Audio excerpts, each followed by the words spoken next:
All right, guys, welcome back to another video on the Texas Rangers Report.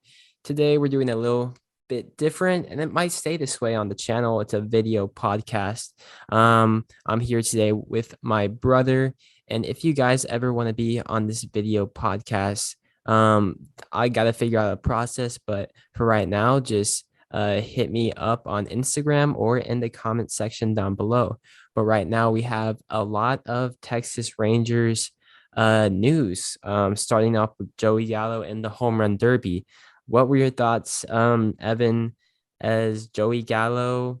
I wouldn't say disappointed, but I don't think he did as well as all of us thought he would do.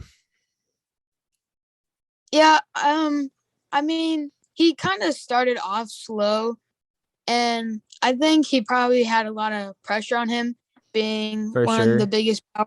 biggest power hitters going into that. And then once he got into that his extra time, you could see he He started was to pick a little bit. he was locked in once he got into that bonus. Yeah. I would even say Otani kind of had some pressure as well, kind of like Gallo. They didn't seem Yeah. locked in from the jump.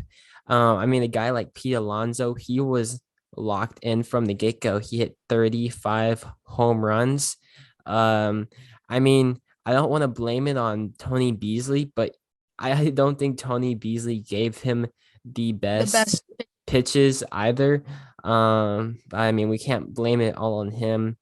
If it was an actual game, Joey Gallo would have had plenty of doubles.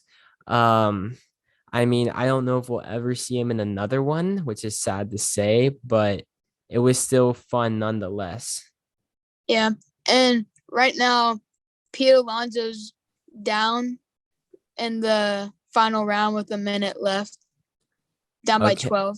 So Trey Mancini might win this, which would be an interesting story because we all know he's coming back from colon cancer. So that would be interesting. The balls were flying. They did not use the humidor on these baseballs. And we all know with the altitude over in Denver, the balls already fly. And with no humidor, everybody was hitting over 500 feet. The home run derby was awesome. I mean, obviously, Joey Gallo didn't do as great as we thought he would, but it doesn't change the fact that he is one of the best power hitters in today's game. Otani didn't even get out of the first round. I mean, none of the top seeds got out of the first round, which was interesting to see. Um, I mean, Salvi, he put up a good showing.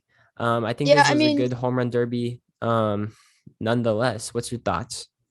you look at Pete Alonso's first round, you that's awesome. But if you put that to the side and you see Salvador Perez's first round, that's awesome as well. But when you have somebody who hits 35 home runs, you really can't do anything about it.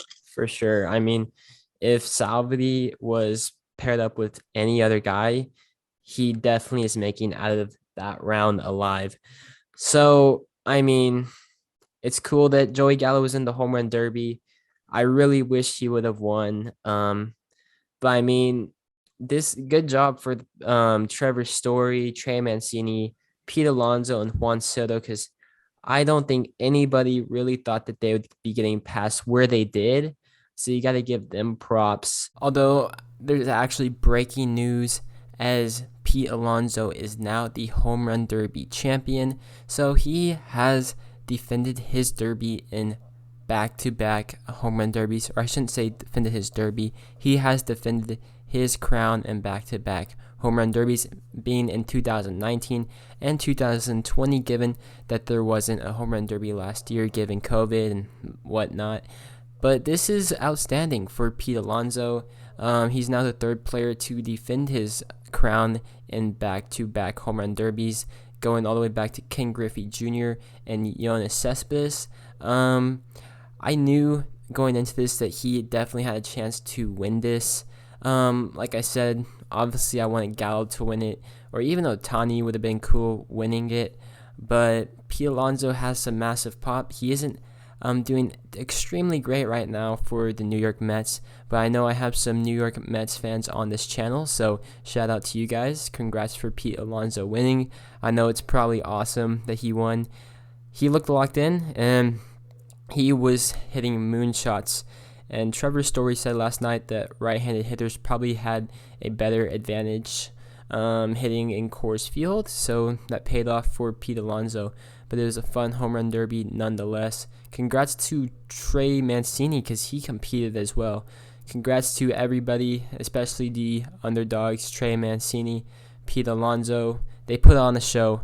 But that just about wraps up this video. Shout out to Evan for coming on this episode. I appreciate it very much.